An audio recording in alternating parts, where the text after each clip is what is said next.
All right. I hope everybody had a chance to jot down this. If you didn't, do it right now, please. That way you can follow along and play our home game. Important stuff right here. This little blurb about definitions, setups. Please take this in its entirety and put it in another place or on a piece of paper. Evernote, whatever your note-taking tool of choice is. Okay. And I'm just going to kind of leave the price action going in the background here, and we'll kind of have fun, watch the shorts get squeezed, which is what's happening right now. One other thing I will comment on just for a second. I'm really excited. I've integrated my Ninja stuff, my Jigsaw stuff, my Sierra and Lee stuff you can see, and the ability to see the liquidity footprints at the same time. That's just really cool. This is exactly what I'm trying to do with this whole idea of one monitor. This gives me everything I need to do all the trading that I do. And then over on my other screen, I just have a 30, I'll show you a 30-minute footprint to look at UB and stuff like that. Real simple, no complicated indicators. That's all she wrote right there. Just watching the current 30-minute bar. I'm tracking UB and that's it, nothing else.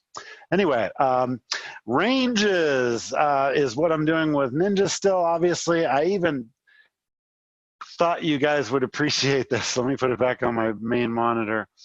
For the purposes of our discussion today, I even dyed my volume profiles a different color because I know when we're doing Zoom, particularly on this monitor, it can be a little hard to see them. So for the purposes of this discussion and nothing else, this is only for this class, the green ones are regular trading hours and the purple ones are the overnights.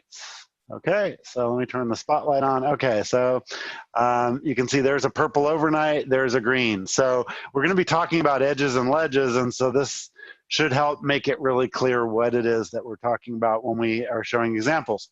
So I'm going to come back to that in just a second. But before we do that, I just wanted to show you how prepared we are today for that. Because I know that's hard to read. I get it. For me, I don't want it to jump out like that. It's just a subtle thing in the background, and I'll explain that when I go through this. All right, starting with the definition page. Oh, by the way, are we good on headset? Sound good today? I recharged and reinstalled drivers on my Bluetooth, so the wireless one seems to be working really well. Okay, good. If not, I still have the plug-in as a backup. So, all right, let's start with definitions, guys. At the top of the document that I had you make, so you can follow along, I will leave this up here. But let's get real specific. I don't want any confusion going forward. So, all right, definitions. We're talking about this stuff right here, okay? So that's where we are. The word edge is thrown around a lot in the trading world, and if you're not a native English speaker, this is even more complicated, and I apologize for the stupidity of those that create and perpetuate the English language, but it is what it is. Edge is most frequently used in the trading world, and I'm talking about this one right here, to represent a statistic. So when I say to somebody that maybe wants me to mentor them, I'll give them 2 sentences on Twitter to catch my interest, and I'll say, so tell me what's your trading edge? And so what I'm asking them is, what is it that they do that makes them better than the market? Because you need some sort of edge to take money out of the market. Otherwise, the market takes money from you. Really simple, right? No? A lot of people don't understand that notion. So that's an edge. If you don't have an edge, you shouldn't be trading. Yet everyone does anyway. So how about that? You know what the most frequent answers I get to that question are? They're things like, well, I trade the MACD divergent, not an edge. That's a technical analysis method that may or may not produce an edge, probably by itself doesn't, but not an edge. What's an example of an edge? Okay, when we do the where the two linear regression channels intersect, that's the 96% and 96% on top of that at the same point in price and time. And so that's a significant place. It's an inflection point. So is that an edge? No, it's not an edge. But knowing that that's there and knowing how to execute against that being there, that's an edge. Okay, that is a statistical advantage that I have over somebody else, because I can go back and bring up, back testing if I want to waste the time doing that. I can back test that, 100,000 times, or I can use 100,000 real trades in my case. And what I'm going to come up with is that, yes, that gives me a really clear warning that we're going to go one way or the other real aggressively. Okay, so that's an example of an edge. Another example of an edge would be when we talk about the one-sided or two-sided breaks in first hour highs and lows. That's a statistic that gives you an edge. A certain thing is likely to happen more often than not. That's a statistical advantage. Is that something you can execute against? Once again, no, it's not. You have to build a setup around an edge. So that's the word edge in statistics. Now, we're going to leave that one alone and not talk about it for the rest of the session. So just to be clear and stop, is there anybody that has a question about what I mean when I say, what's your edge in trading? What is the statistic that makes you better than the overall market or better than another trader?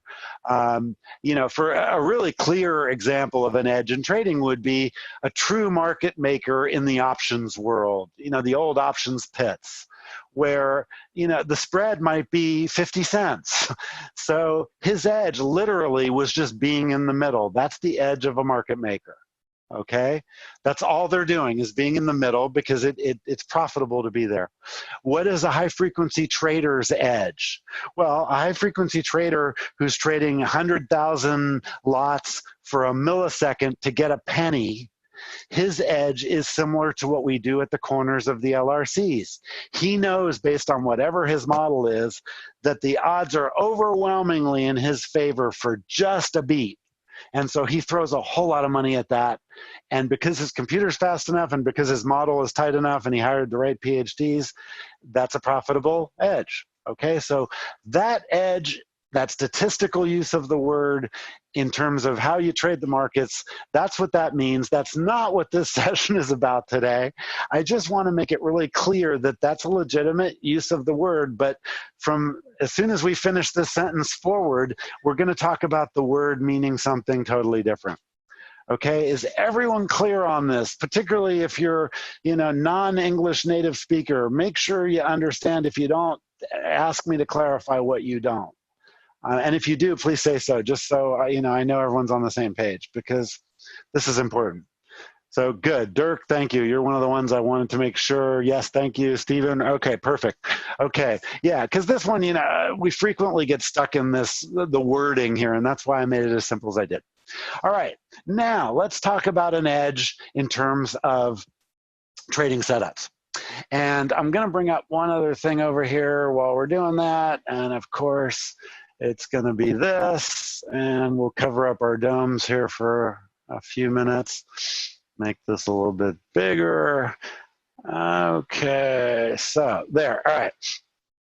So today, what the session is about is how to look at volume profiles and understand where you have a statistical advantage, okay? So let's look at the title of the class. Okay, and I want to really be clear on what we're going to accomplish and we're not. We're going to talk about volume profiles. We are not going to get into detail about market profile.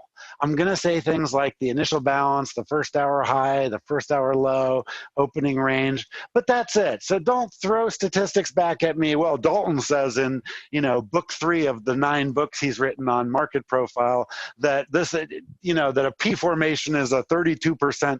Don't give me that, because we're not talking about that, okay? We're talking about a very simple thing, which is the volume profile, and we're talking about its physical appearance. It's that easy. if you let it be that easy. If you try to get statistical, you're going to get lost. So don't do that. All right? So let's move forward. What is the edge? And I put in parentheses of a high volume node, HVN, in a volume profile. So the thing we're primarily concerned with is either an edge of one of those, I'm going to show you in a second, or a ledge, which is actually a very important version of the same thing. So a ledge is like, you know, super edge. You could think of it that way.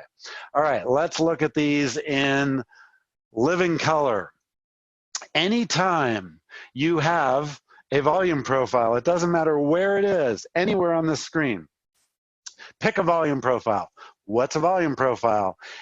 This purple thing is the volume profile of the overnight session for whatever day that is, September 17th. Okay, so what it's showing you is at each particular price, like right here at 33.83.50, represents that little bulge or that little high volume node of volume. Now that's a very little one relative to the size of this one, right? And this one is what at 33.41.50. That's a really big high volume node, okay? I don't care where the POC is. I don't care where the value area is. Yes, I know what they are. No, you're not going to impress me by asking me questions about them. So forget those. They don't matter for this analysis. Again, it's critical that you guys understand that the value you get from boot camp and the value you get from TRG is that Lee and I have figured out how to get rid of all the superfluous rubbish, as Lee would say, the stuff you do not need, like the POC. And what we have done is we've said, this is the stuff that's important, okay? So when you're looking at a volume profile, what's important is the shape. And this is a very interesting overnight because this is a very bearish shape. Nobody wanted to buy here, right? We just kept selling off until we didn't. And we ebbed and flowed here and we filled that in and then it tested. So the volume profile all by itself tells you a story about what happened. And you need stories to help you understand the context of the day. Okay, so going back to our terminology, and let's just, okay, so let's talk edge. The edge of a high volume node in a volume profile. Okay, so there's that volume profile we were just talking about back there, or one that looks a lot like it anyway. And this down here is a high volume node. Let's just scoot back just a bit. Okay, so that's a high volume node. It's the big one of the overnight, right? That's kind of where everyone agreed on value, the low of the overnight session. But this area right here and this one right here, these are equally significant because it's at least a spot where there was an argument. You can see a little ebb and flow there and the volume picked up. Same story here. We had an ebb and flow, and so there was a little debate about whether we should go up or down at that point. We ultimately went down. But those kinds of spots where the debate occurred tend to get revisited. So that's why high volume nodes are important. And the edges of them are important because that's where the action is. It's very similar to where the action is in two linear regression studies at the same corner, right? That's a really high odds that something will happen. So that's the point of this. You just want to pay attention there. Well, high volume node edges are the same thing. So if we were to, let's say this was the day we were on and, that's all we saw, okay? So we were collecting volume down here. What does that tell you in English? That means everybody's starting to agree that we've come down enough, at least for now. So two things become really significant about this little high volume node. And again, this is the high volume node, the bulge. The bulge is the high volume node. So there's two things that are significant about any high volume node, and that's one edge of it and the other, okay? Again, it's that simple. As long as we're in the high volume node, people pretty much agree. Where they don't agree is up here. And if we start aggressively going into the low volume area up here, it tends to move very quickly because nobody's interested in doing business until we get to another high volume node. That's why you hear profile and volume profile traders constantly saying, these low volume nodes we're gonna go through them quickly. And so, if you're already in a long there and we're filling that one in, you're in good shape. So that's an example of why they're important. They tend to aggressively break the edges. Now, not only would this edge be important and this edge be important, but this one down here at the bottom would also happen to be, everybody, a ledge. Why? Because not only is it the edge of the volume profile, but in this particular example, it's the edge of the overnight. In other words, of the session. And because of the math of that, which we've explained to you in the Delta session and probably 50 other sessions just by example, the way the math works when there's zero prints going on and people are stopping out is that ledges always break 99% of the time. I mean, they just do. So if you learn how to game that and you learn what those odds are and how to use them, then you end up with a statistical edge based on understanding these two things: the edge of a high volume node, or if you're lucky, the edge of a high volume node that happens to be the edge of the session. And so that gives you a ledge. Let's look at a whole bunch of examples. I'm just going to point to them. So look at this one up here. This was the overnight, and that was an edge and a really significant ledge because it got tested and then sold aggressively in that very regular trading session right after that. Why else was this important? Look back a couple of days. There's a whole bunch of other ledges right there. Whenever you see that, that just amplifies the quality of the setup. And it's not, well, it's a long, it's not, well, it's a short. It's that it's going to be a really good trade, whichever way it ends up being. And so the way that I put that to your attention here is that ledges are these edges of a session. If there's one or more, that makes it a whole lot better. The more, the merrier. This is one of those cases where 10 is better than 1. And, you don't want to go back 6 years, but if you can catch, in the NASDAQ, it's not uncommon to see, I've seen like 15 ledges in the last 5 days all at once. Let's have a look at NASDAQ right now. Maybe there'll be an example of that. And, obviously it depends on, how many days you've got. And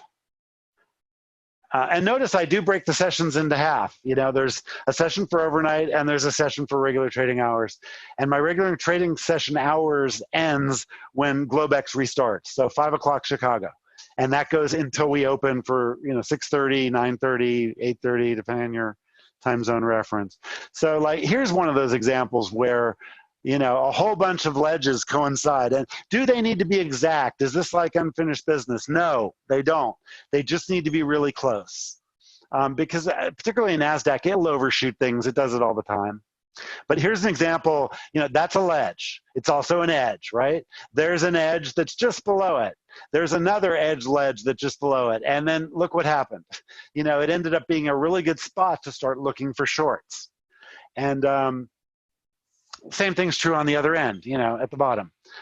You'll get ledges and they'll be violently bought. So that's some examples in NQ. I'll show you some other instruments too, just for fun. So this is something I say a lot when we talk about oil. And you don't get the colorizing here. Sorry, guys. You'll have to look at it the way I like to see it, which is just 2 different shades of gray. But oil does respect this, as does gold, but both of them like to overshoot ledges.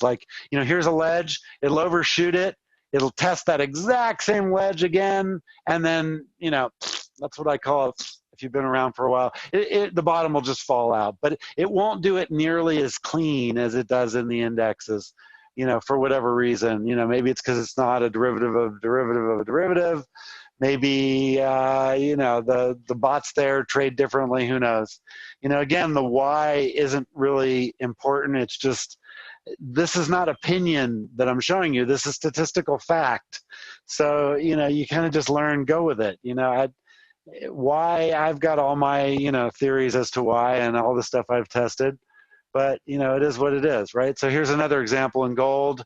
You know, there's a ledge, there's another ledge, tested that one. Here's almost got back up there, and then, you know, the bottom sold out of it. Same thing here. You know, so oftentimes ledges will correspond with an edge of a previous profile, and that's also noteworthy. You know, there's no magic number as to how many profiles you go backwards. It's just a matter of seeing the patterns, you know. That's really all it's about. And a good way to practice is, I've shown you before, there's a bunch of them where, you know, just kind of go back in time and scroll, you know, to the right edge, and you can kind of see it playing out. So anyway, let's look at one or two more here, because so this was the one I was showing you a minute ago, and I said, you know, so basically the spot you want to watch is either here or here right now, you know, the ledge and then the edge of this high volume node. So let's see what happens. Okay. Do I need to even explain? Ledges 99% of the time get broken, and there's, you know, exhibit A, I rest my case and I send it to the jury. You know, this happens all the time. It's not like I just happened to find an example that looks good. We could go to any day and you'll see this. And so, you know, so there's the ledge getting broken aggressively, which happens all the time. And then, you know, the session starts and the buyers kind of reevaluate, and, you know, they drift in. And so look at the edge of this high volume node right here. And what is the very top of that? Just happens to be where? Anybody? Where is the top of the green high volume node? Where is my pointer right now? It just happens to be the ledge and the edge of the previous high volume node that we're coming up in below. And obviously we just plowed through it. So, you know, the buyers really liked it there. And again, critical spot. So we've taken the other edge of the high volume node, and now we're right here. So once again, your radar should just be lighting up and saying, okay, this is a spot to watch. And then let's see what happened next. Notice how that is the open 5B now. I'll come back to that. But this is the opening range for the 5 minutes right at the open. We've talked about that. We just did a session on it.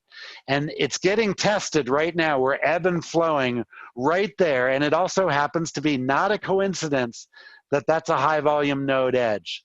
The market's repricing. That's what's happening. You're watching the auction, and it's an auction.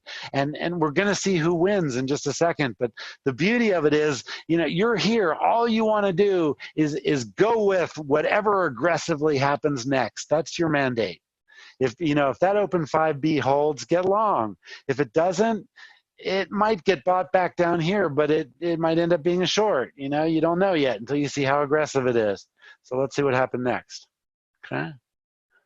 Okay, it got sold, but then it got bought a little bit. So basically, we're just still agreeing on this being value, and value down here was just completely rejected as too low. That's what's going on. We're relitigating the open 5 again, and this happens in all instruments throughout the day. And so you just have to pay attention to the price action. So let's see what happens here. So we relitigated. The buyers decided this was still a good spot, right? And a little bit of ebb and flow through the overnight. This was the next session. The same debate was going on all night and then into the next regular trading hours. So you could have been playing this one day, gone to bed, got up the next morning and said, that setup is still there. It's still working this edge right here. And right now, agreed upon value, you can mentally just add this one, and this one together. If you just mentally look at that, you've got a beautiful symmetrical volume profile that you're now at the other edge of, and another ledge. So again, it's a critical spot. So you should see a theme here. If you keep paying attention, look what happens. You know, the market telegraphs for you really clearly which side of the trade you want to be on anytime you have one of those edges. And if it's also a ledge, then that's even better. And that's really the simple way to summarize it. All right, let's leave that up for a minute, and I'll pause for questions. You're absolutely right, Stephen. It's terribly simple. And the beauty of it is, now think about it this way. If you hadn't have gone through the boot camp, I could have never explained this to you because your mind wouldn't be open to this. But yes, if you do not, again, let's see, CK's here. CK, just throwing out a friendly, fun warning. For those of you like CK that like to overcomplicate it, you don't need to. It's very straightforward. It's very simple. So ledge of an overnight equals the edge of RTH. Not necessarily. Not necessarily. CK, again, you're overthinking it. Here's the definition. An edge is nothing else. There's nothing else an edge is, but find a high volume node anywhere, okay? Just throw a chart up. Randomly find a day. Find a high volume node. There's an edge there and there's an edge there. Discussion's over. That's what an edge is, okay? What's a ledge? Let's do the same thing, okay? And okay, where did that guy go? All right, so that's the one we were just on. That same high volume node has an edge here and it has an edge here, but this one is also a ledge because it's the bottom of the session. But we don't know that it's going to be RTH because it could be at this time right here in the middle of the night. It's still a ledge, CK. It has nothing to do with the start of RTH, okay? Are you understanding why I'm clarifying that to you? Okay, hopefully you will. I'll come back to that one. Okay, so Alexandros, on September 18th, green profile. Okay, this one right here, is that the one you're talking about, I hope?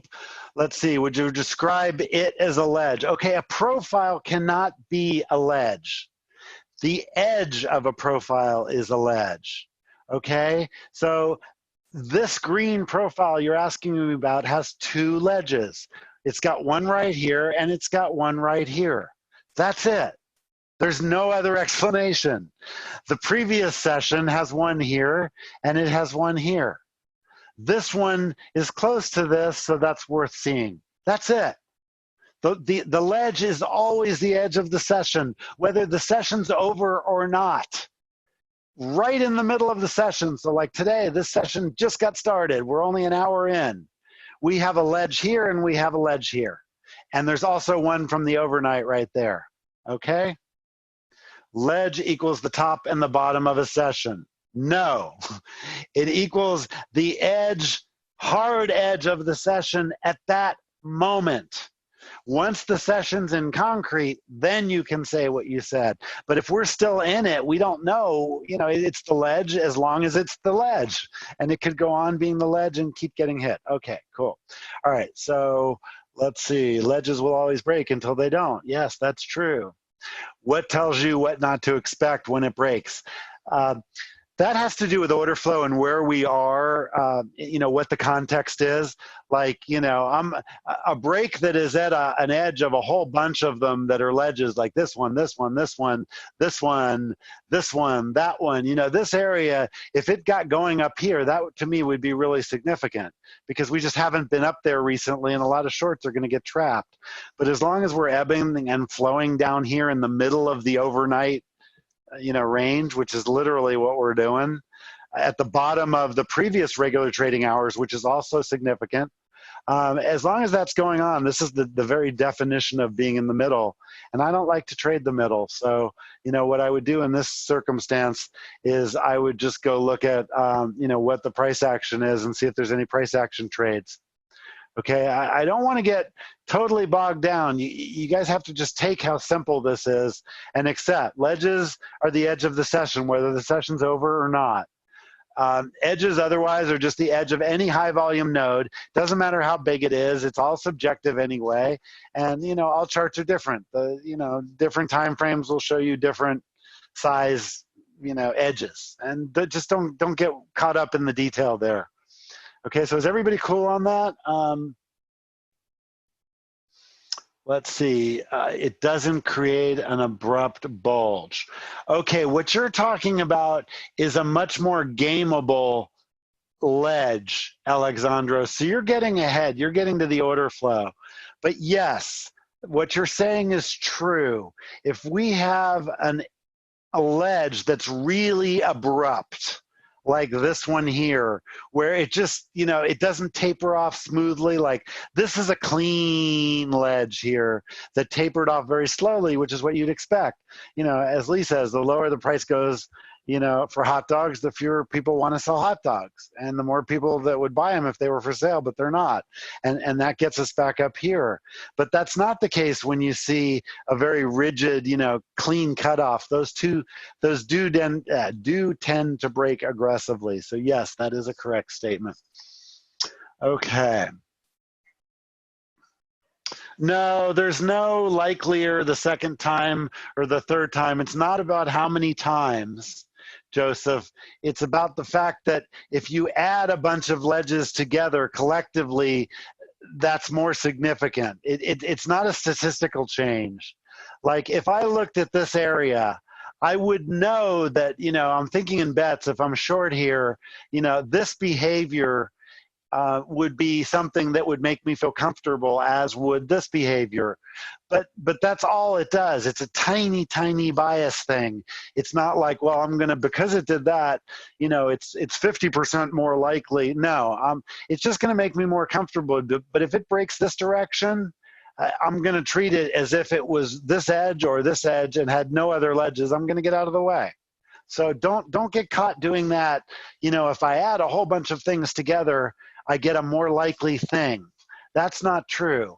Well, anybody who had statistics in high school should know the following answer. But if I flip a coin and it's a true coin, the odds are 50-50 every time I flip it. If I flip it 50 times, what are the odds? Anybody?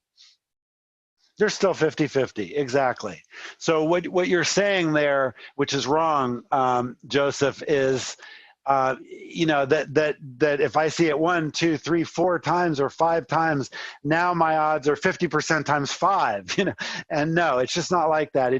It's a bias thing. It's just when we talk about context, and we're going to do that in the October 9th session.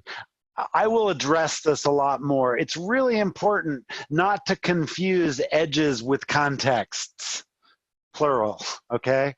An additional edge is just more context. It's not a statistically more significant edge. That's the right way to think about it. That sentence I just said, repeat that back to yourself.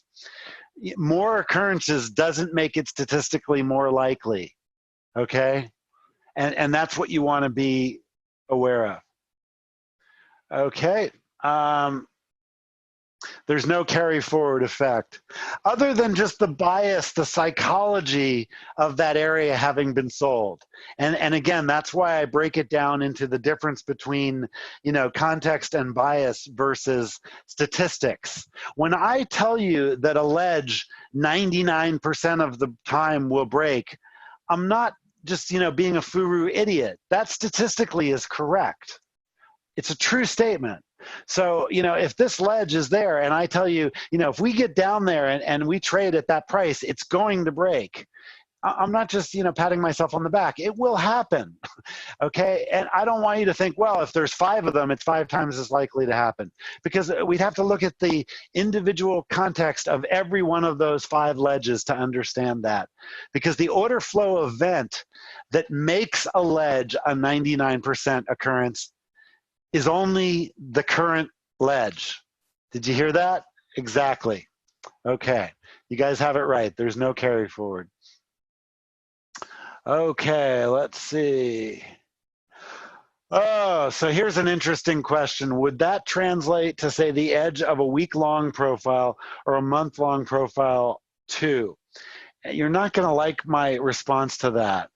I think that a week-long profile or a month-long profile is mental masturbation. There's absolutely no value in the tool.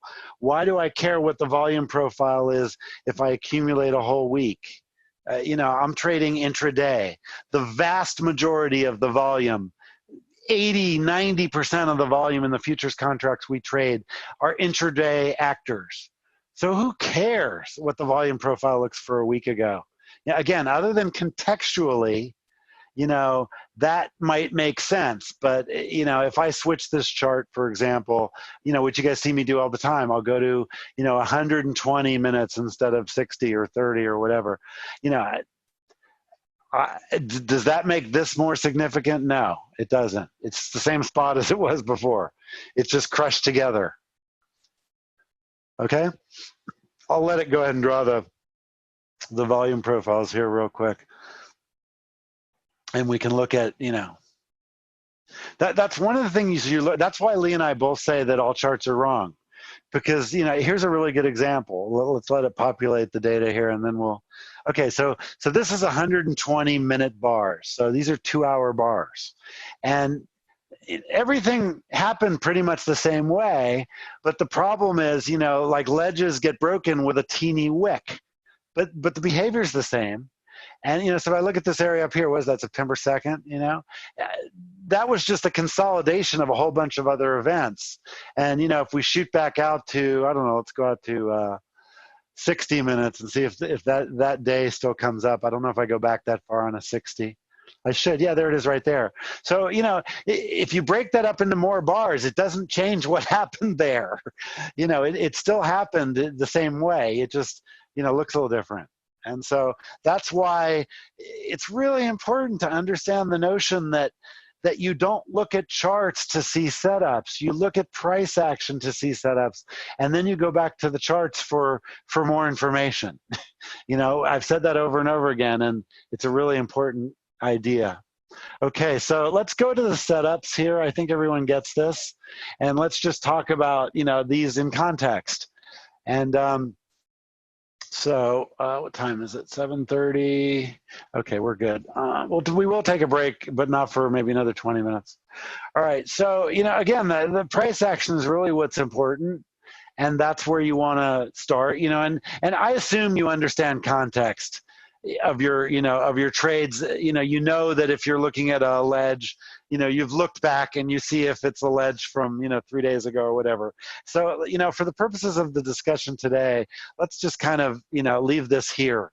So, you know, we have price action and we've got setups, and let's disregard,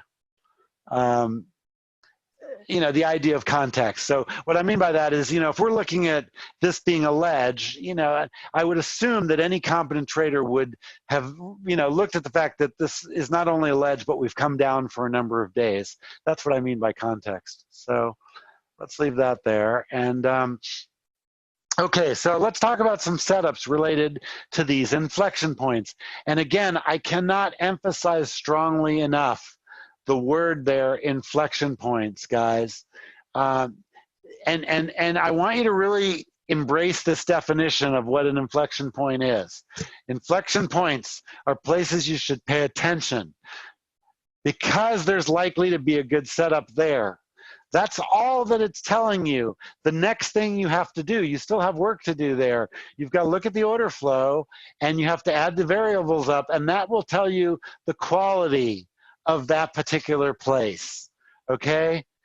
I really want you guys to understand that everything you need to know about what we're going to show you here is contained in this session. You don't need more information.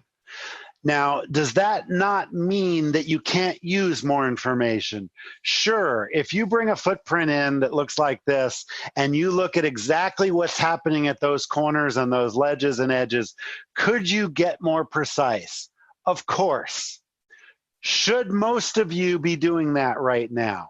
No. Why? Because you're not far enough along to need more information. Okay, even, you know, someone like Lee, I have to reel him in periodically and say, yeah, I get what you're doing, but we could do that simpler, you know? So that's always going to be my approach. And not because I'm 60 years old, but because in 47 years of trading, I know that the one mistake I made over and over and over again was thinking that more data points gave me better decisions. That is not a true statement, yet the persistence of that delusion is astonishing. I'm saying this to CK, and I'm saying this to Ahmed, and I'm saying this to Sergey, and I'm saying this to not so much to Lee, but a little bit. I'm saying this to Dimitri, who I know embraces this. I'm saying this to Kawika, everybody. I'm saying this to myself. Dirk, certainly. You guys need to understand that the simple stuff works.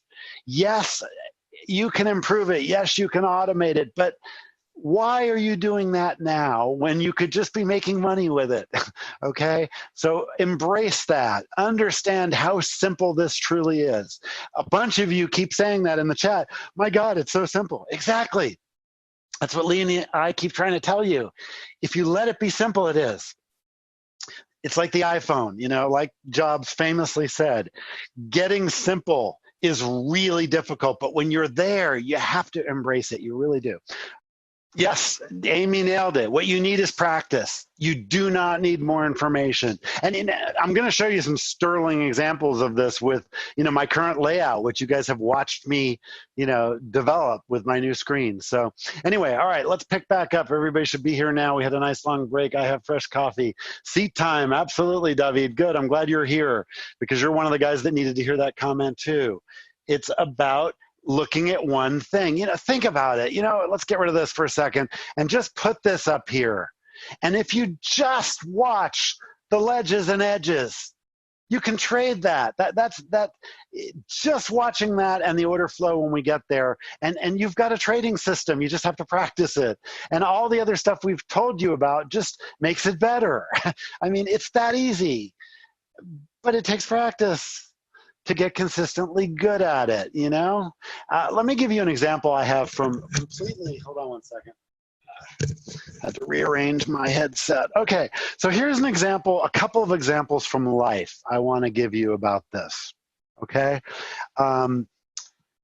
The first example I can remember in my life, learning this idea of having a simple thing and not overcomplicating it, was my coach in high school explaining to me how to get out of the starting blocks quickly, being the smallest sprinter in the state that was at the state meet anyway.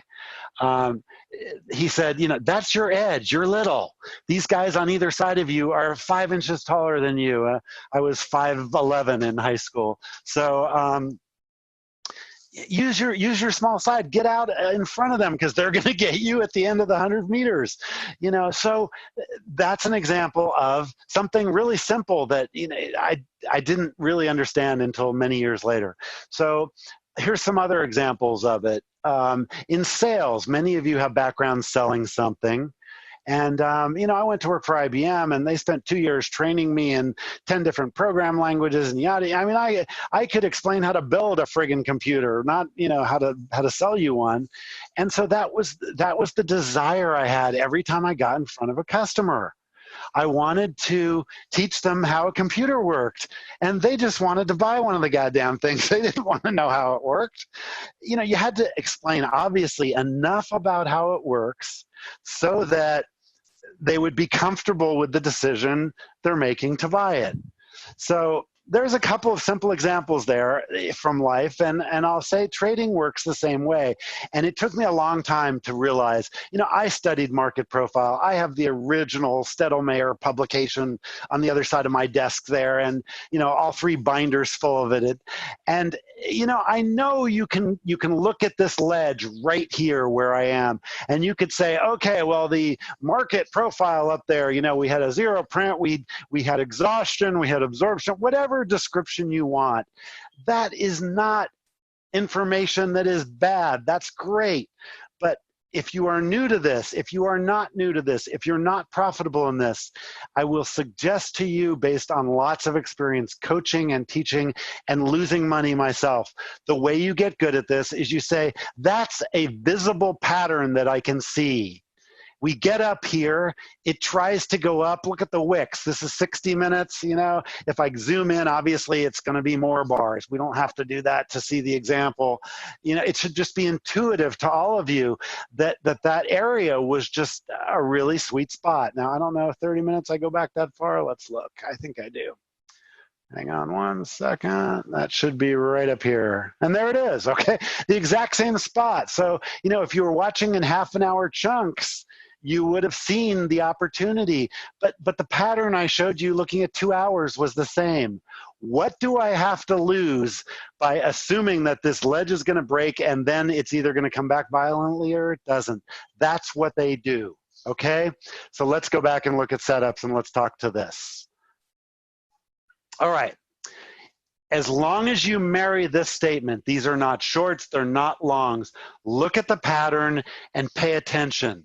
And then based on everything else you know, whatever your level of skill and experience and tools is, if you're looking at footprints, what are the footprints telling you? If you're looking at the context of previous days, what's that telling you? Is it overnight and we're up here because of some rumor that was just proven to be false? You know, put all the pieces together and you know you've got a setup. Put the pieces together and game it. So that's the next step. Those of you that want steps, Dirk, all you step-by-step people, Sergey, oh gosh, I'll name a few others later. I'll stop picking on you two guys. To a lesser extent, David, but everybody likes to think that way. I get that.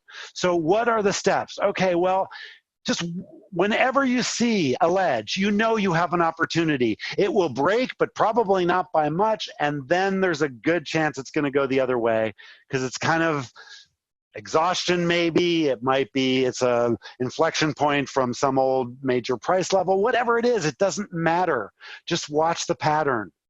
And that should be where you say, okay, I've got the ledge here. I'm going to short it. I'll put a stop a couple of ticks above it, and I'll see what happens. So the next thing I'm going to do is I'm going to say, okay, based on this, let's just look at this pattern. Based on this pattern, so I've been watching it go up, and I say, well, I'm going to short right here. I'm going to put a stop a couple of ticks above it. And so what's going to take this trade? Let's say maybe I took it right here. So let's say I'm short right there at 35.74.50. What's going to start convincing me that this is much more than just a good scalp?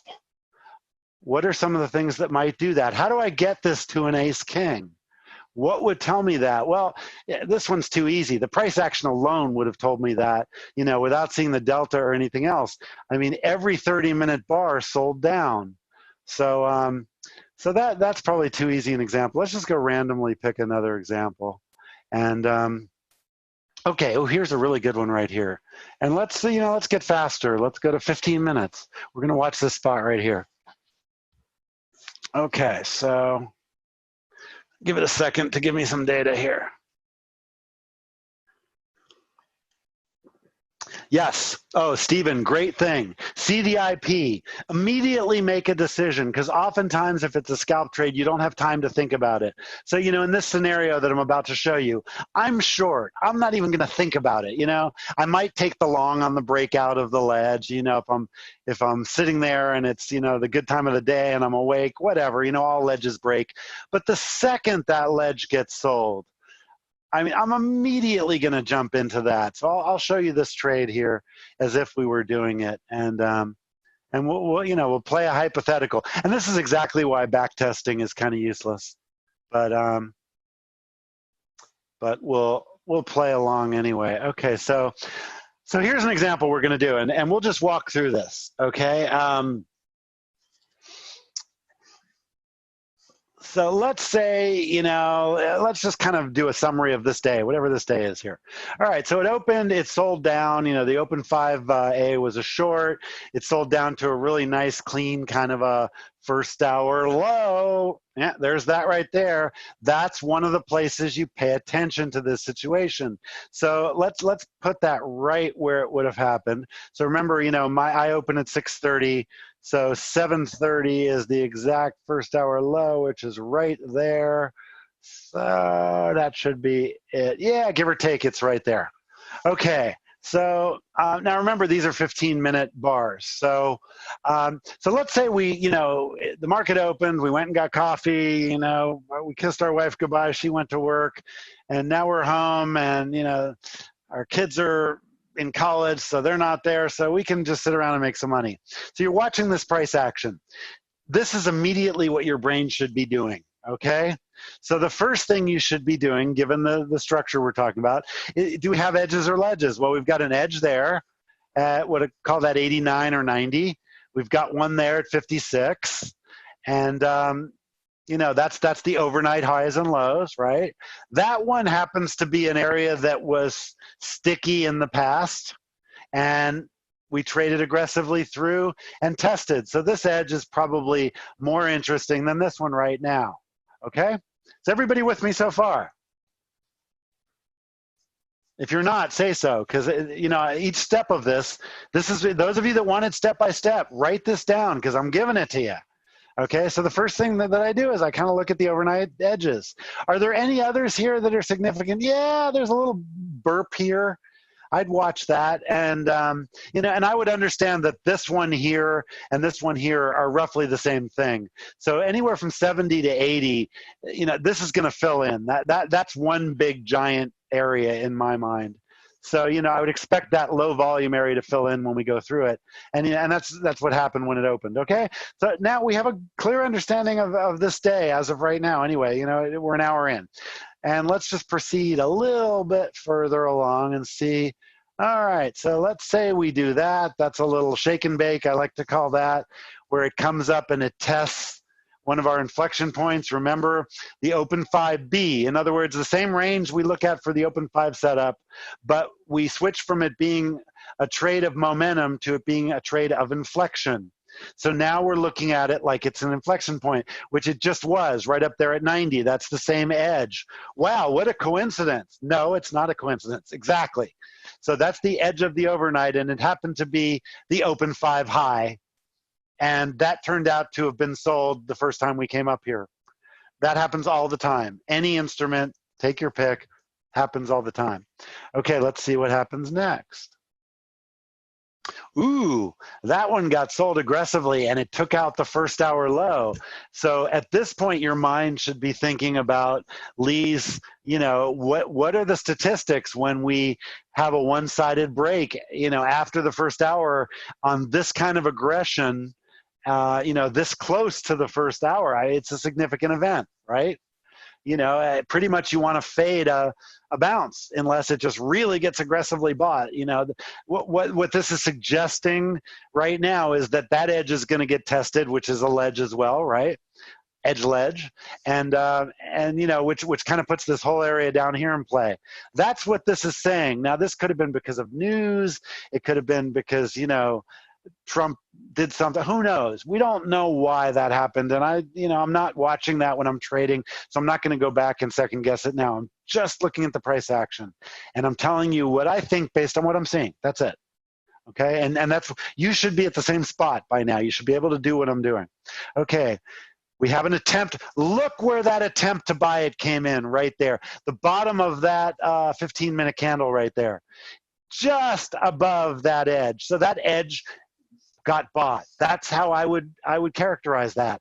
It respected value that was created here, and it respected this low getting bought back up to that value, and so it held right there. That was an overnight ebb and flow that we also bounced off of. That doesn't mean that I don't think that the first hour low or the open 5 higher low are going to be significant if we get back up there. I do. But looking at what's happening right now, you know, right now the buyers came in there and they expressed themselves very clearly. Okay, so let's see what happens. All right, it took out, it broke it the other direction. You know, looking at 15 minutes, you could also just argue that all it's doing is testing the first hour low. Again, depending, if you're looking at a 1 hour chart, that's all you'll be seeing. And that's fine. All charts are wrong. That is what it's doing. It's testing the first hour low and this edge. That's all it's doing. So, you know, that's one of these. And these are always great trades. You know, if you get a ticker, you get, you know, what was this? This was 12 points. So, you know, this is 40 ticks. You know, it occurs at those places regularly enough that all you have to do is pay attention to the place and make sure you know, get on the right side of the trade when you get one. That's it.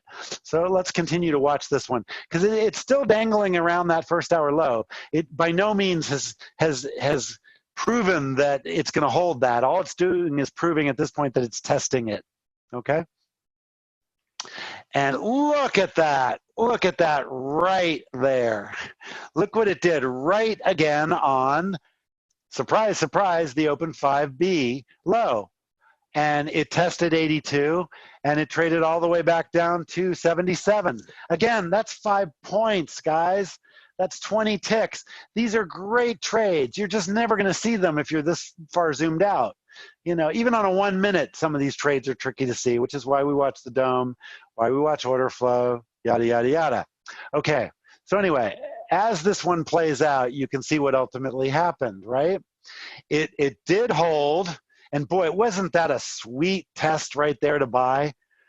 What did you have to lose? You were buying the edge and the ledge of the session volume, and it had already defended that price a bunch of times. It had overshot it and got bought aggressively here. So, you know, when it retested that spot, as far as a long, you had absolutely nothing to lose. But if you were still thinking up here, well, I shorted that one, when you got down here, you would have been instantly offsides.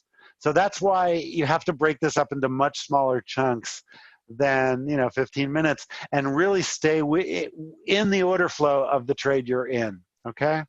And then, you know, we can watch how the rest of that played out and go from there, okay? And you can see this set of patterns occurs over and over again. Look at this. This is the overnight with a big volume profile with an edge right there, a ledge up there, but this edge was more significant, and that was also the first hour high.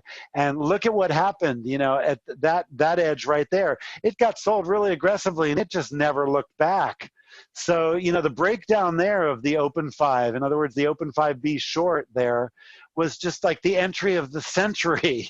You know, that got you from what, 33.05 down to 33, a cool 70 points.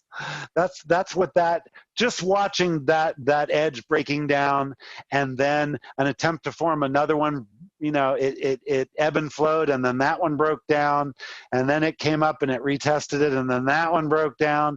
I mean, the market was telling you a very clear story. Okay, so that's a whole bunch of examples, and now you can see where we are right now, which is, you know, we're in ebb and flow, smack dab in the middle of value. There's no trade here at all. Doesn't matter what time frame I look at, there's no trade. You know, I could look at 5 minutes, I won't see a trade here. We're in the middle of the middle, this middle, that middle, and today's middle. You know, so there's just nothing to see here, at least based on this type of analysis. Could there be an outside in, inside out setup? Absolutely, there could be one of those. I haven't even looked at, you know, unfinished business or anything like that yet, because what we've been doing is we've been looking at, you know, our first hour highs and lows or Open 5Bs are those places where if you just respect that there's an edge or a ledge there, you can find an opportunity. And the answer is, of course there are. I just showed you 6 examples. Here's another one, you know, today. So, you know, this was the ledge of the overnight, and it was also an edge. It turned out to be our first hour low, and it got bought. And, you know, that was what, 3,200? We're 28 points above that, you know, so that was a really cool edge long. Again, you can look at the setup and say, well, what's my risk? Oh, 2 ticks, 3 ticks, 4 ticks. You know, it's got to take out the lows.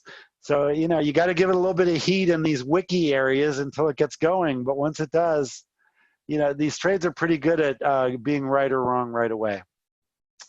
And again, you know, I don't care what instrument we're looking at. I don't care what time of the day we're looking at. I don't care what year it is. You know, I don't care if it's a full moon. I don't care if, you know, the Dennis Gartman says, you know, gold's going to 1 million.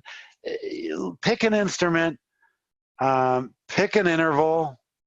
Here's 1 minute in gold, okay?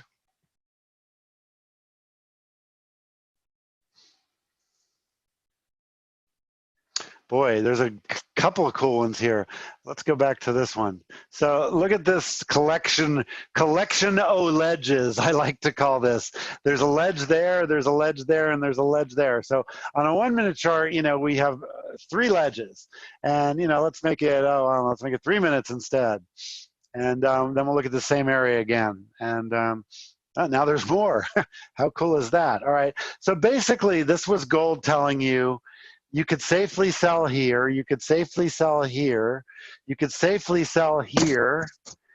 It retested there. You could safely sell. When that area broke down, you could safely sell. Are you guys following my theme here? You know, see how these ledges are just telegraphing that, you know, the risk of it running away from you to the long side, at least as of this point, were pretty low. And then you got some really good traction to the downside. And then this one got bought. You know, that ledge got aggressively bought. What is that? You know, 87 all the way back up to 24. Wow, that's a 40-pointer. That's a really nice, that's, you know, it's $10 a tick in the full contract in gold. Do the math. So, you know, if you just said, all right, that edge got bought, I'm just going to get long and put my stop under it. Now, remember, gold likes to overshoot those now and then, but, you know, so that's how you play these setups. You don't overthink them. You just look for them. And when you find one, you know, you put on a low risk entry like any other setup. Okay. With respect to outside in and inside out, I put that on this as a list of setups today because those are really first hour high and low plays. It's just, you know, we talk about them a little differently. This right now is a 30-minute. And, you know, the structure today, again, is pretty clean. You know, I don't, you know, there's no unfinished business at either side, and we're right in the middle. And yeah, there's a few high volume nodes, but, you know, if you add it together, we've got one beautiful, perfectly symmetric volume profile. So, you know, if I was looking at this and there was some sort of inside out setup, I would probably be less likely to take it because this just looks so symmetrical. On the other end, feel free to jump in here with me on this, Lee. On the other hand, if I saw this kind of situation and, you know, there was overwhelmingly a lot of volume down here at the low and we were in a real low volume node, I would be short. You know, I would be thinking we're going to push down and, you know, it's going to be a nice inside out. So, you know, without looking at the structure real detailed, you know, just looking at the patterns, that's kind of the way that I do that. And so with respect to, you know, inside, outside, in, I only look at the volume profile edges if there's a real obvious edge or ledge. If it's like it is today and it's just a kind of, you know, conglomeration of a whole bunch of stuff, then I won't really use it to try to game an outside in, inside out kind of structural trade. Is there anything you want to add to that, Lee? Any way you might do that differently or disagreement? For those trades, I'm always qualifying using the actual numbers in the footprint, whether it's a footprint I've applied to the profile or, you know, periodic footprint. The shape of the profile, the shape of it at the edge, there's not enough data points in there to really qualify the strength or weakness of the edge. Okay, then there you go. So basically, it's either helpful or it isn't. You know, if you're trading that structural trade, you could ignore it. I'll tell you one thing I have noticed, and I did run this against my database last night just to be able to say this to you accurately. If you do use the volume profile shape as a secondary qualifier for that trade, in other words, let's say you really like the inside out trade, like that one we had a couple of weeks ago when Lee was doing a live session, ended up being a 30-pointer or something. You know, if you go back and look at the volume profile there, it kind of was telling you the same story. You know, it just wasn't as detailed a story because you didn't have the, guess what, market structure. So, you know, somebody asked me this, one of the people I coach asked me, so would it be safe to say that volume profile is kind of like a less sophisticated form of a structural market profile view? Would that be a safe statement? And I answered yes, qualified yes. It's safe to say that, but, you know, that doesn't mean that, you know more if you go look at the market profile.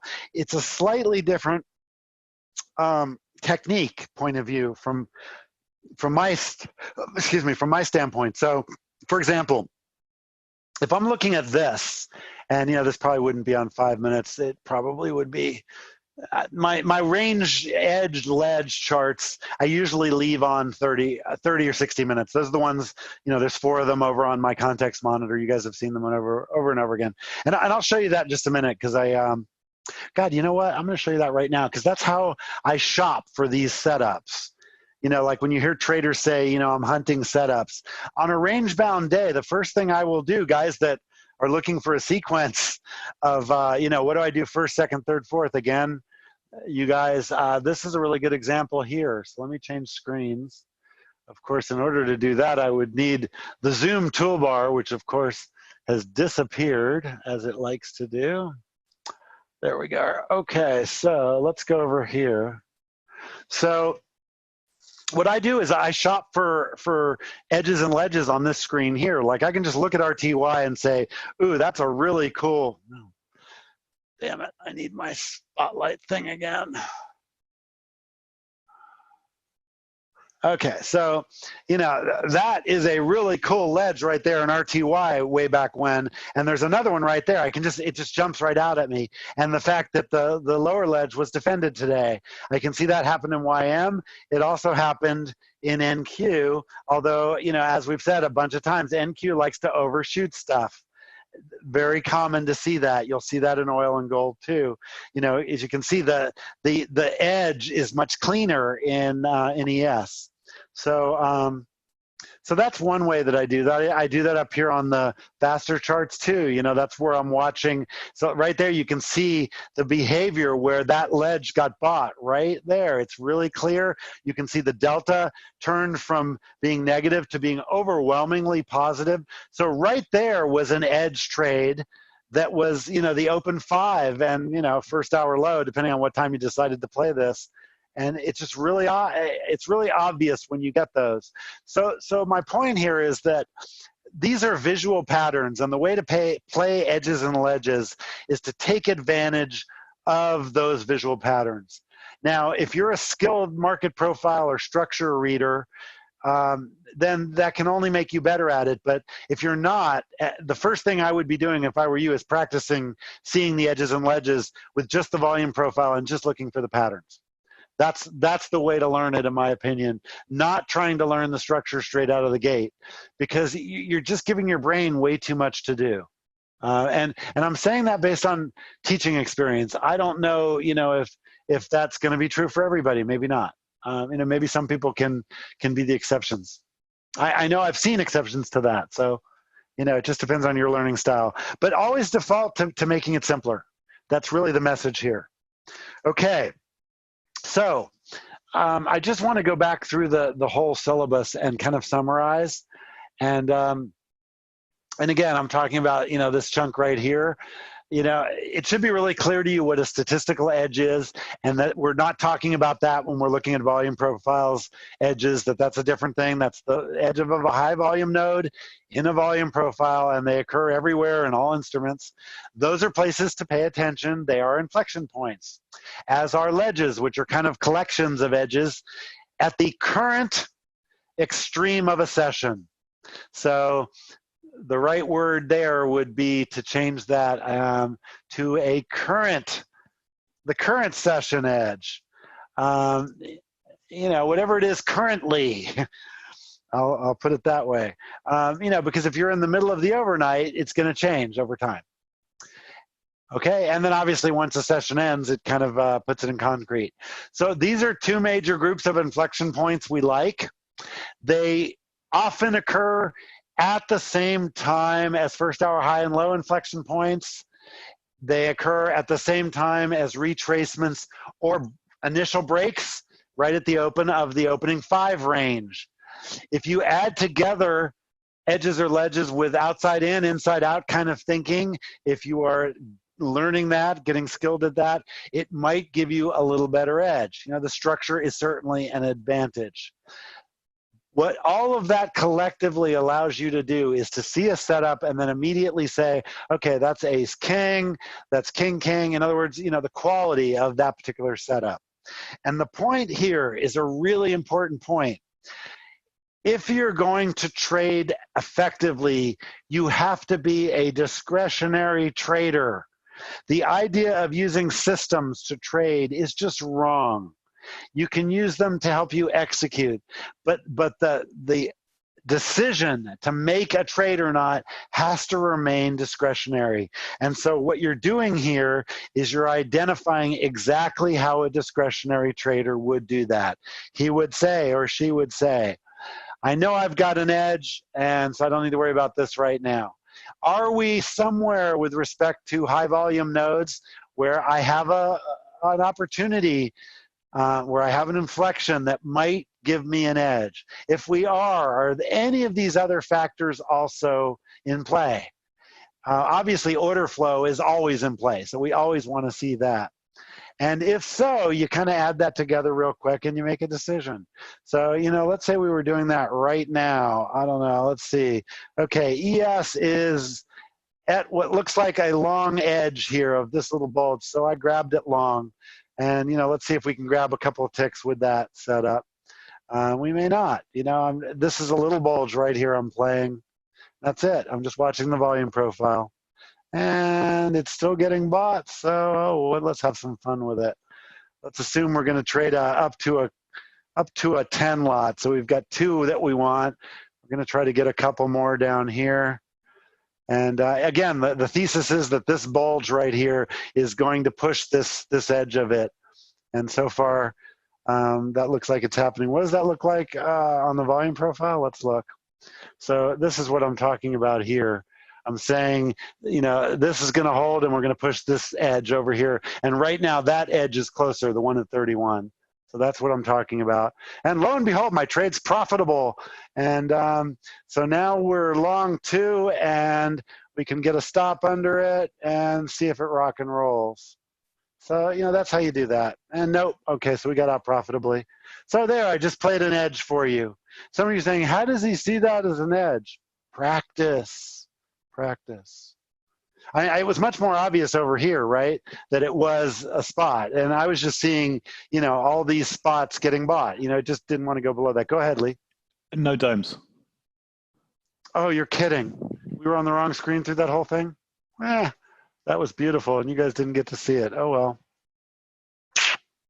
Anyway, I was playing this bulge right here. Let's, you know what? The trade might still be there. It probably, yeah, it is. Let's do it again. All right. We'll scale into another potential 10 lot here. But just because I'm showing it again, it probably won't work. No, there it goes. Okay. We're playing this edge over here, guys. That's what we're doing. And supporting the open 5, that got bought a few times there. I had a really good example of it that I traded live, but you guys didn't see it because it was over on I was on the wrong screen. So we might have to get into this one a little more aggressively to make it work. Let's see. Yeah, it's still the same thing is happening here. It's just not as good an example as I had before. But let's see if we can get a little bit. Come on, fill me there. Come on. See, I couldn't get filled. That's a good sign I'm on the right side. I'm trying to add to my trade and I can't. And now we'll take some profits. We'll take some more profits. Okay. Now we've got a 2 lot. We can put stops under it and see what happens. So, okay. That's almost as good as the last one. You guys are seeing this now, right? Hello? Yes, no? Yes. Okay. Yeah, we've got you down. Okay. So we're up what? I'm playing up to a 5 lot here. We're up what? $300, $400? Let's move our stops up. Okay. So we'll lock in a couple of hundred. This is my P&L here in kind of gray, just so I can keep my eye on it. So scoot that guy up. Always take profits. That's key. If it comes back here, I'd love it because I'm 23. I have 127 in line. See, I can't. My stop didn't even get hit there, so I'm definitely on the right side of the trade. You can see I've got this target way up here, but yeah, all right, we got filled. So anyway, that was a really good example. All I was doing there, and I still can't get filled down there. Wow. So all I was doing was playing what I tried to show you over here. I was just playing that edge right there. That edge is getting bought. I don't need to know anything else. And it's harder to see on the dome, but I've seen it twice now pretty clearly, and there it goes. So, I took profits already, but, my kind of, this trade is over spots kind of right there. So anyway, I'd love to get filled again down here. Probably not going to happen. So, all right. So does that make sense? You guys get this? Do you understand how literally nothing more than ledges and edges are a significant edge for you as a trader but it's a discretionary edge. You have to know how to use it. And how do you do that? Well, first you listen to this session, and I just told you everything you need to know. And for those of you that have to have sequence, I even put it in sequence for you. And then all you have to do is practice. That's it. That's all there is to it. So now you can all get rich, and we're done. Do we have anything else I have to explain? All right, let's go take questions, and then we'll discuss it. And if Lee has anything he'd like to add, of course, we'll go with that. So let's see. Oh, no domes, no domes, no domes. Okay. How accurate is NQ with volume profile statistics? What is a volume profile statistic? Ahmed, I don't know what you're referring to specifically there. Okay, so Barr says, right at that test of the first hour low, price rejector appeared. Well, think about it. What is a price rejector? Of course it did, right? So all the emoji tool there is doing is helping you see it real easily. But the concept, Barr, of course, it makes perfect sense, a price rejector setup's there. So Ahmed saying edge and ledge, what you just learned, how accurate. Okay, again, what volume profile statistics did I give you? I don't recall any statistics in this session other than just confirming that ledges are 99%ers.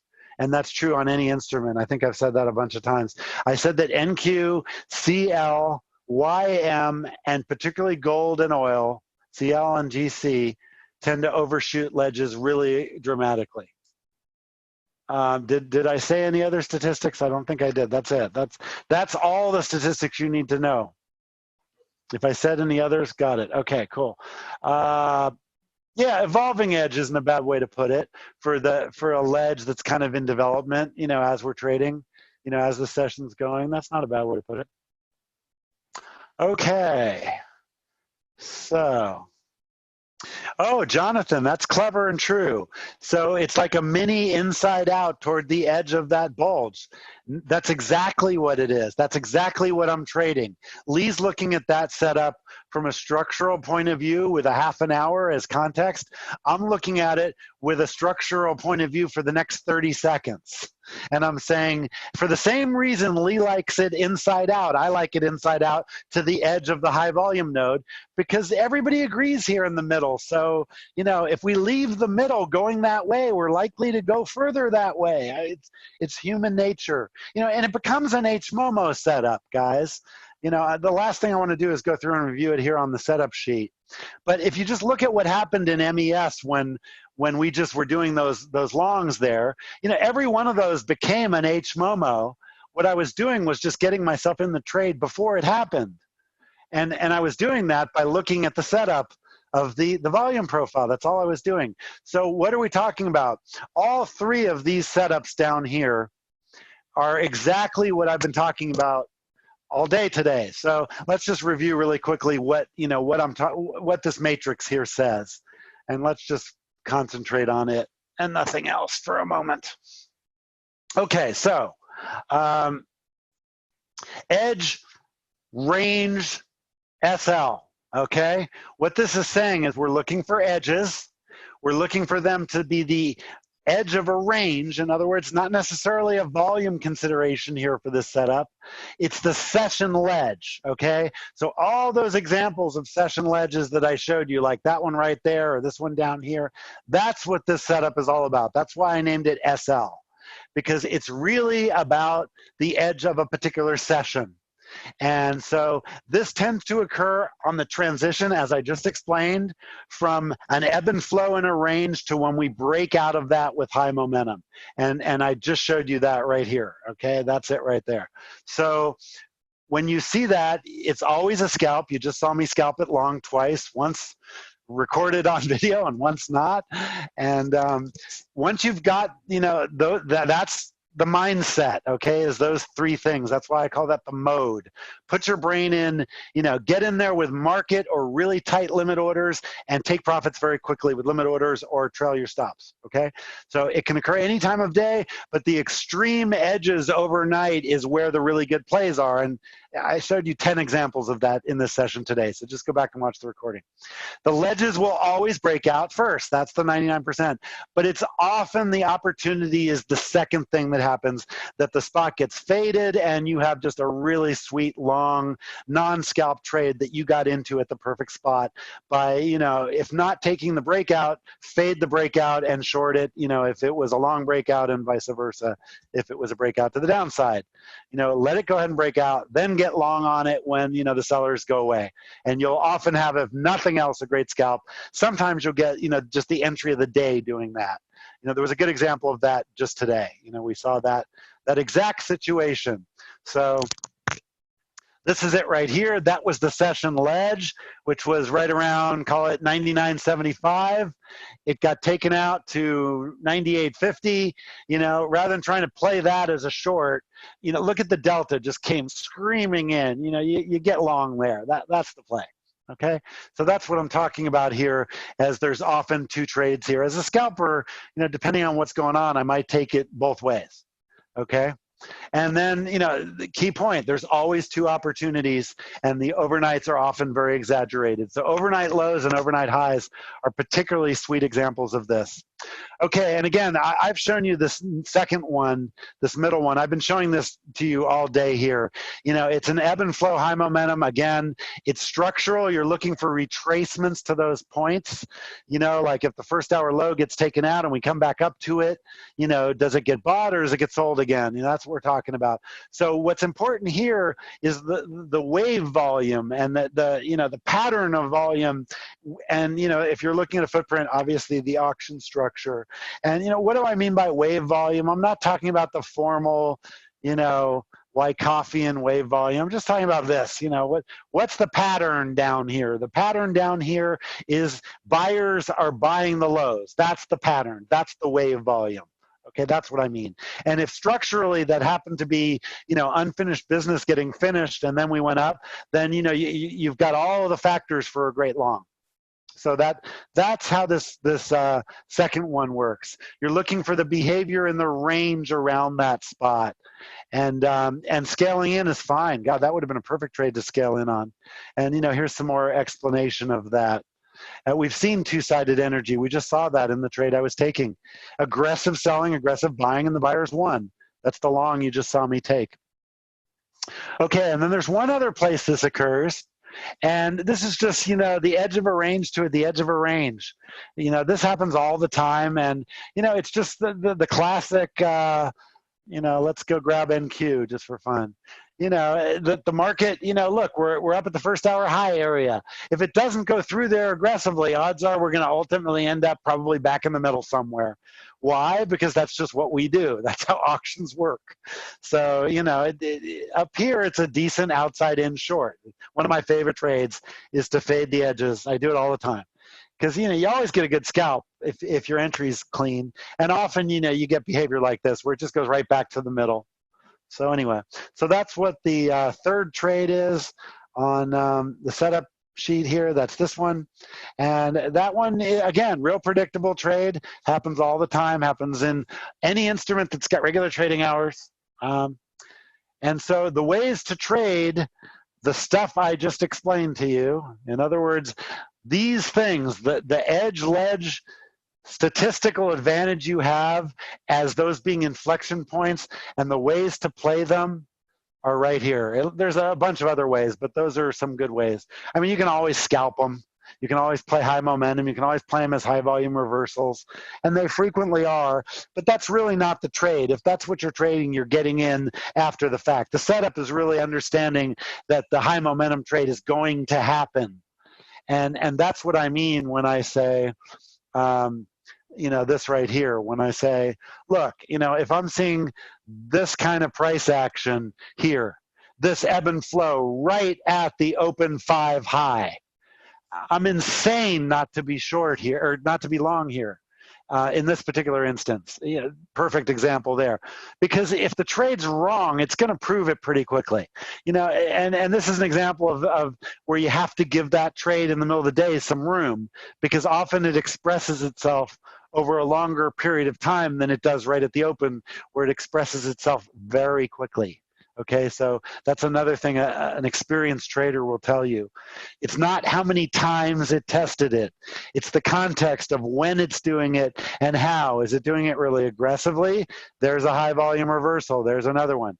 Is it doing it like this? It's an ebb and flow range play. It's this one right here. It's that one. So you have to treat it like that one. And you have to use those criteria to watch that setup, whereas here you would have played it as a high volume reversal, and here you would have played it as a high volume reversal. And as you can see, those are different. So that's where having a playbook and understanding how to really manage your setups comes into play.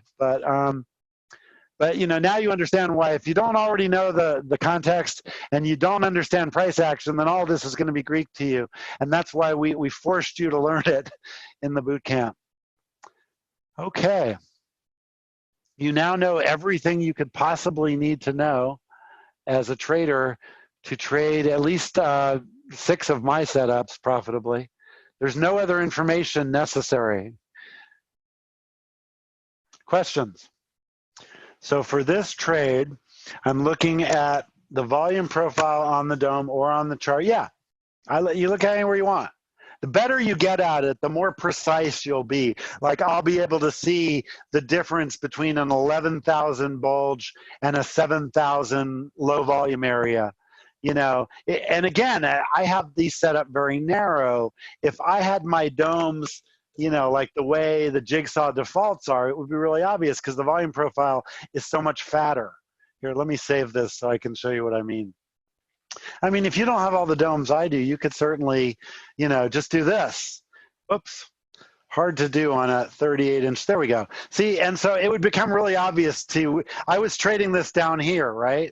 And so, you know, the more you make it obvious to yourself, the more obvious it will be. That sounds like Yogi Berra, right? The more obvious you make it to yourself, the more obvious it will be. But you know what? I wasn't joking when I was saying that. The point I'm trying to make here, hang on, I need to put this back this way. The point I was trying to make was I spend a lot of time optimizing what I'm seeing. Like even something as simple as putting the instrument and the price on here that way so I don't have to read this. I can just glance at it. You know, you're seeing me integrate liquidity and my footprint and emoji tools and my Jigsaw tools. You know, I'm finally getting this to where everything I need is in my face. Remember that context screen over there on the left is context.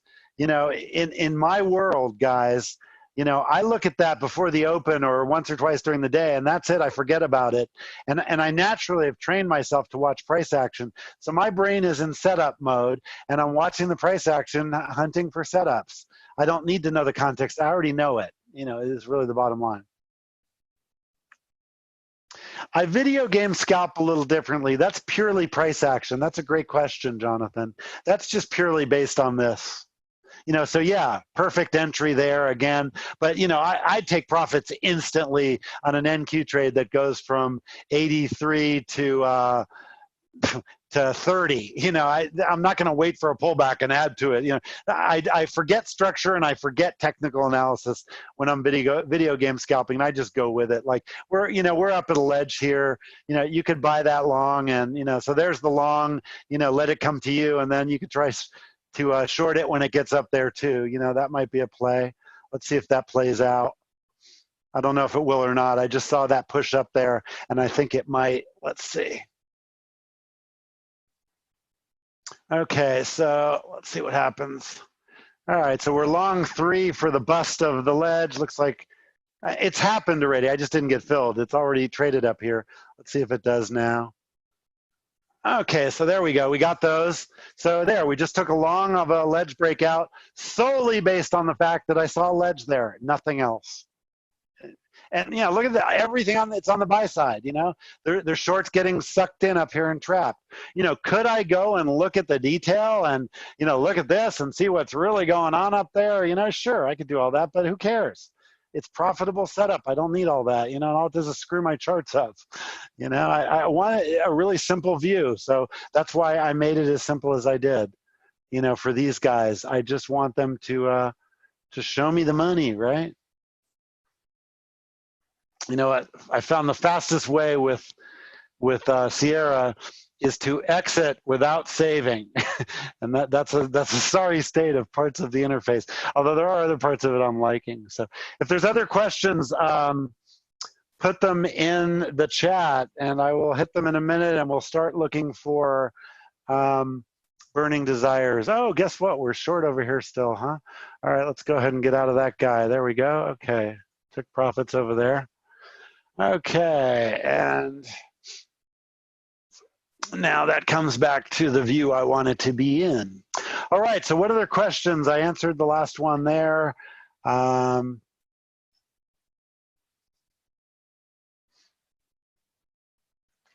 I think I covered your add to it question, right, Jonathan? I think I did. Just double checking.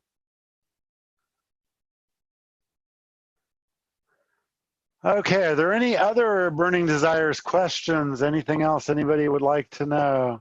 I hope you guys enjoyed it. Great feedback. Thank you. I appreciate it. How do I qualify if it's actually breaking down? Well, that would be an order flow question. So, let's say I'm looking for this ledge to break out. Unfinished business up there would be, something I would be adding on pullbacks. For me, I'm just really good at reading the tape. And you saw me, for example, there on the NQ. To a novice, it would have looked like a short. And I kept buying it knowing the ledge still had breaking to go, so a lot of that's just experience. It's just blinks for me. It's practice. Yeah. Oh, this is a really good point. The way you get to being able to do this right here. Okay. This idea, hang on, this idea that,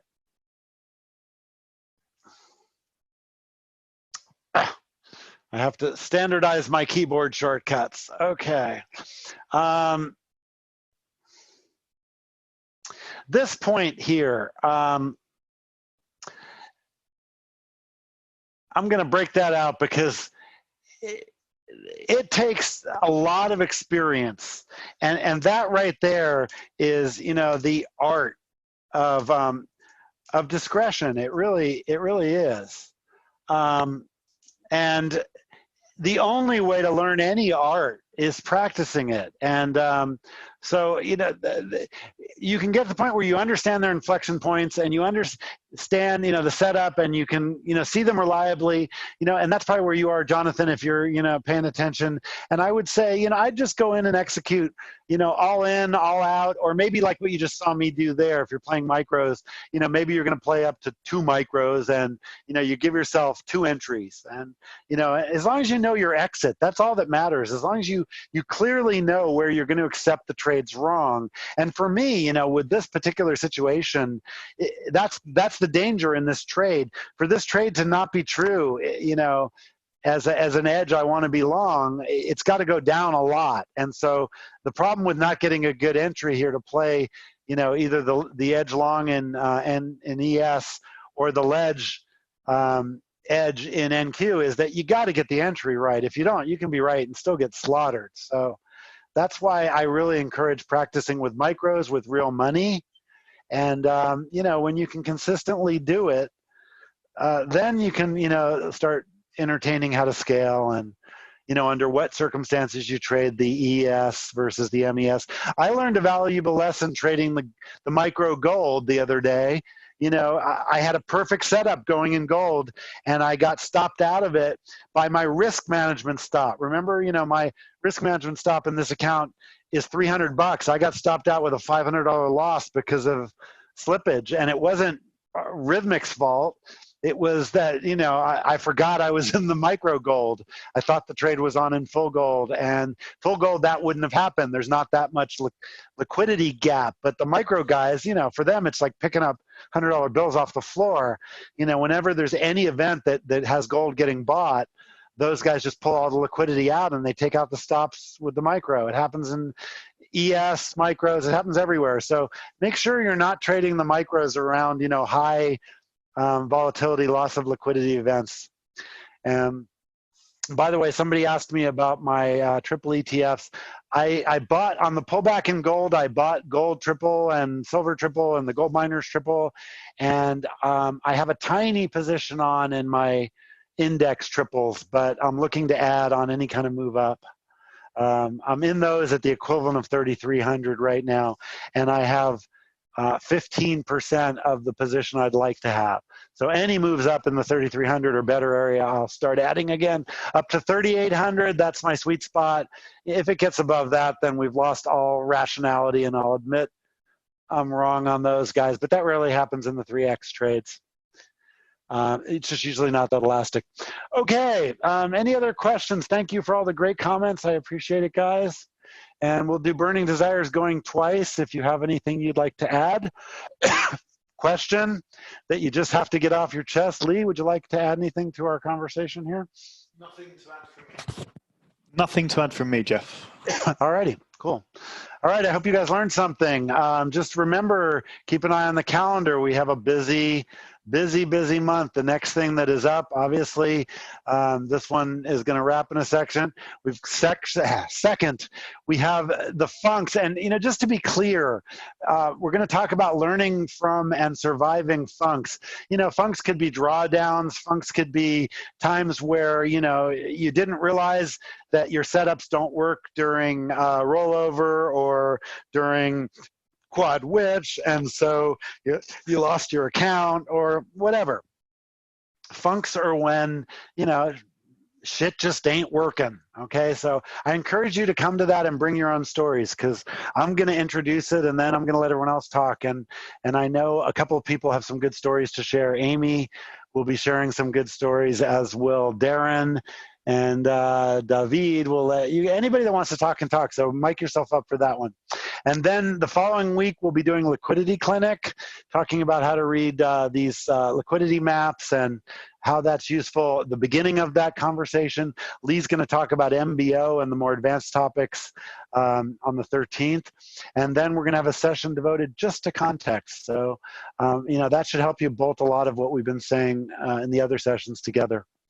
Okay, if there are no burning desires going 3 times, funks are a rite of passage, not only as a good trader, Amy, but as a human being. You will go through funks just as a human being, and you just have to roll with it. We are not in control of anything, contrary to our ego telling us we are. All right, guys, trade well. We'll see you Saturday. Have a good one.